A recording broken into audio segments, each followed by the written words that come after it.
Delta 8 hung in fragments, a shattered moon circling the dying red sun of Orphax. Jagged rocks drifted like teeth in space, glowing faintly from the sun's last breaths. And beneath a lattice of energy shields and high-orbit broadcast drones, the arena waited, carved into the largest remaining moon slab.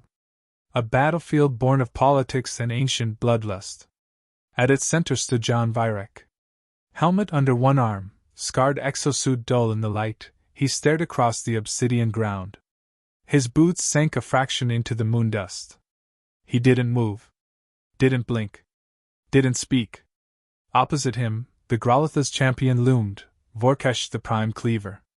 3 meters of living muscle wrapped in bone-forged armor, with talons sharp enough to tear ship hulls. Its breathing was audible across the arena's mics, ragged, animalistic. Steam hissed from the tubes embedded in its back. Above them, in a suspended control dome, the Concord's judges watched behind shimmering energy barriers. Alien dignitaries filled the upper galleries, blue-skinned Tharn, serpentine Vekari, Insecta Delk. Hundreds of species, thousands of eyes, all turned toward the 2 figures standing alone on the fractured stone. A thin voice cut through the silence. "Is this Earth's champion?" The question came from a test diplomat, his voice filtered through translation drones. Amused. Dismissive. Another voice, deeper, uncertain. "They sent one man? No warbeast? No psionic class?" On the human side of the control dome, Ambassador Rafik crossed his arms, tight-lipped. He leaned into the mic. "Count again." John flexed his fingers once. His palms were dry, his pulse steady. He scanned the terrain with calm precision. 4 craters to the left, exposed energy grid near the trench to his right. The air shimmered with distortion, trap nodes, likely pressure triggered. Someone had rigged the field. Sabotage wasn't unexpected. He exhaled, slow. A memory surfaced: Antarctica, Earth. Whiteout winds. A 6-man team buried in the snow for 2 days, enemy drones sweeping overhead. Silence had saved them. Patience had made them killers. A flicker across the arena's surface caught his eye. Vorkesh shifted. The thing's eyes, 6 of them, glowed like coals.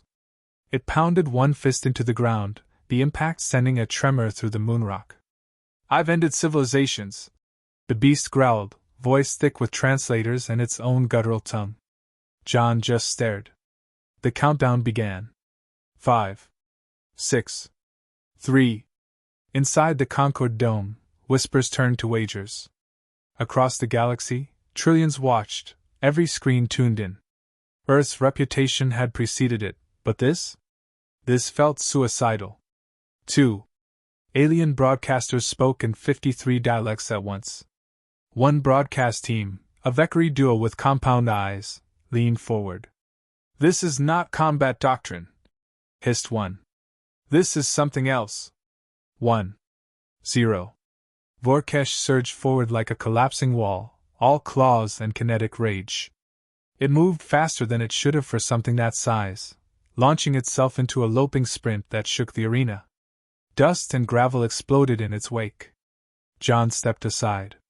Clean. Efficient. No panic. The beast's claw raked where his head had been. It met only air. Its momentum carried it forward another 10 meters. John moved again, circling wide, eyes never leaving the monster.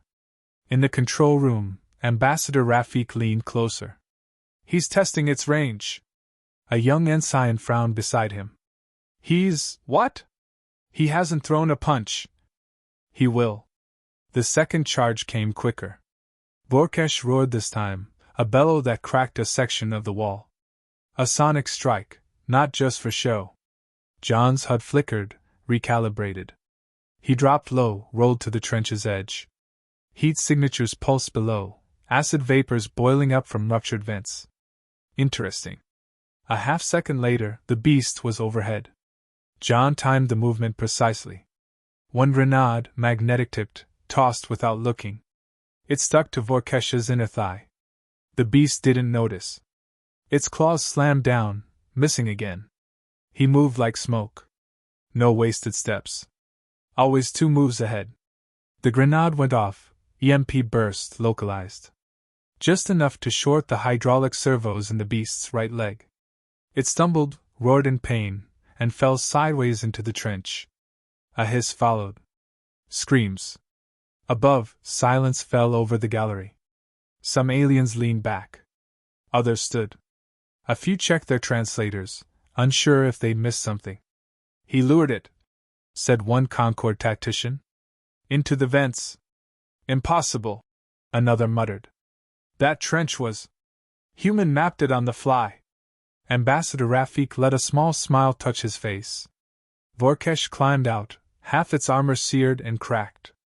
Its breathing had changed, heavier now, ragged. A line of dark ichor ran from its chest. John waited at the far end of the arena, crouched behind a broken slab of metal. Not hiding. Watching. Measuring. The beast screamed, voice full of rage. "Coward!" John stood. "You're bleeding," he said flatly. It charged again. Flashback. Sierra War, 2137. Human troops cornered by 10-1 odds. Commander Virek had held the line for 3 days with nothing but terrain, traps, and the iron will of men who refused to die. Not because they wanted to win. Because surrender had never been on the table. In the arena, John flipped a broken panel from the ground, circuitry exposed. He rewired it mid-sprint, shoved it into an old power port as the beast lunged. Energy flared. A trap meant for Vorkesh activated. Kinetic push field reverse polarity. It slammed the monster sideways into a jagged rock wall. Bones cracked. The gallery erupted, some in awe, others in horror. "This is not brute force," hissed a Tharn war tactician. "No," whispered her counterpart. "This is a lesson." Vorkesh rose slower now. John didn't press. He knew better than to get cocky. The monster was still dangerous. But it was bleeding. It was confused. And most importantly, it was angry star. Anger makes you predictable. Back in the control room, the ensign spoke again. "Is it over?" Rafik shook his head. "He's not here to win fast. He's here to make them remember."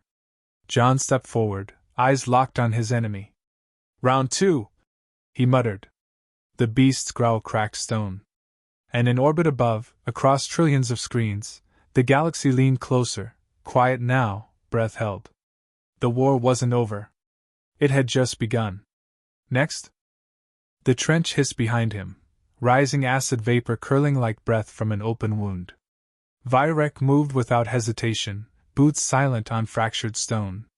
His path cut in a clean arc across the moon slab arena, avoiding the scorched impact zones, mapping weaknesses as he went. Behind him, Vorkesh rose. The warbeast's right leg twitched under its own weight. Seared flesh steamed beneath shattered armor plates.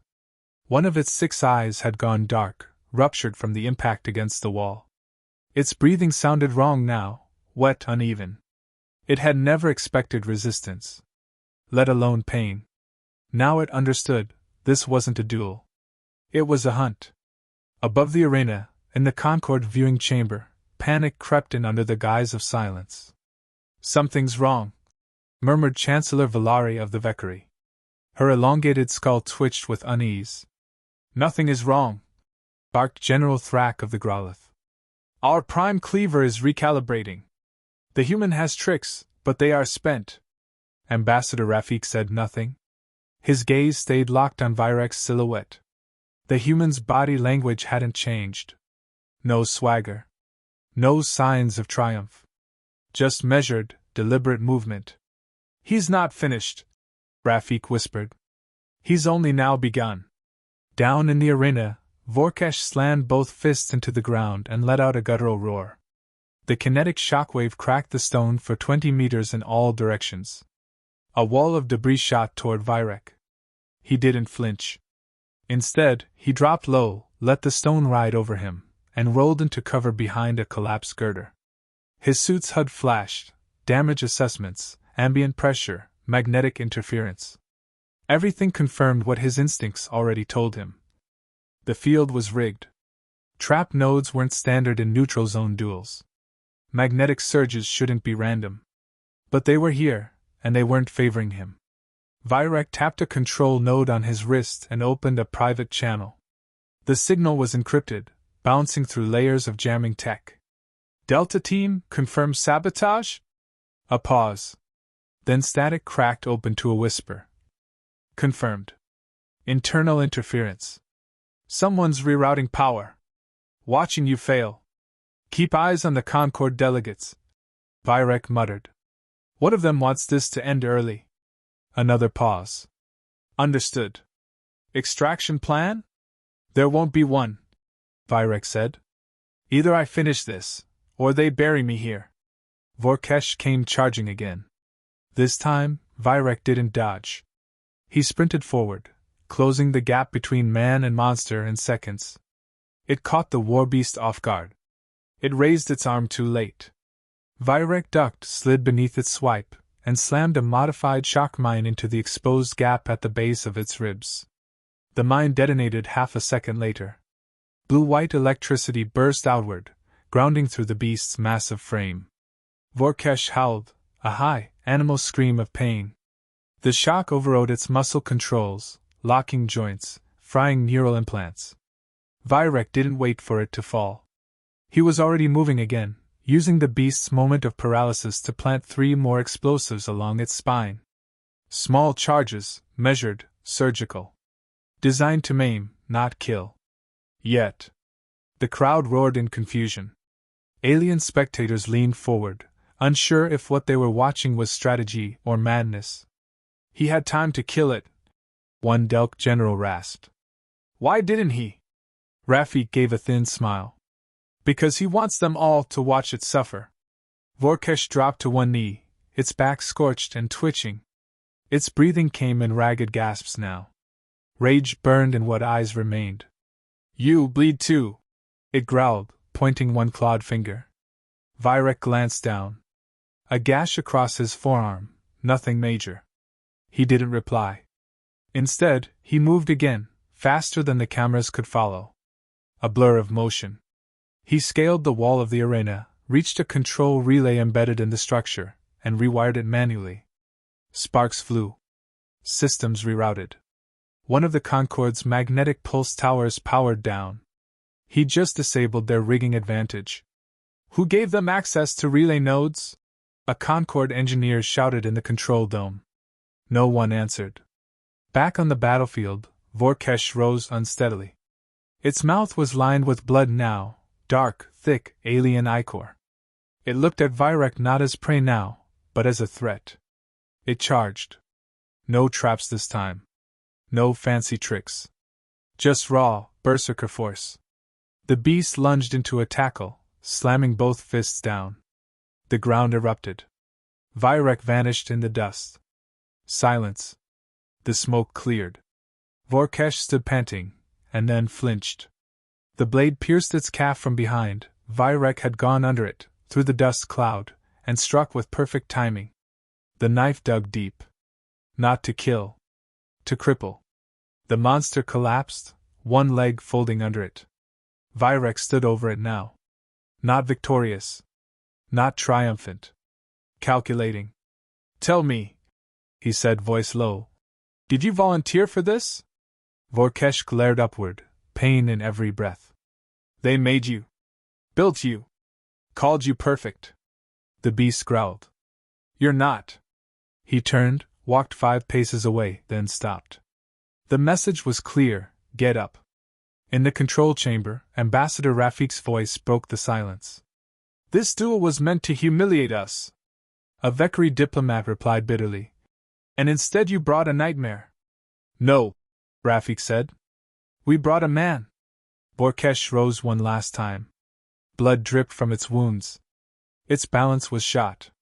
Muscles spasmed where implants had shorted. But its pride wouldn't let it quit. It charged, stumbling. And this time, Virek didn't move.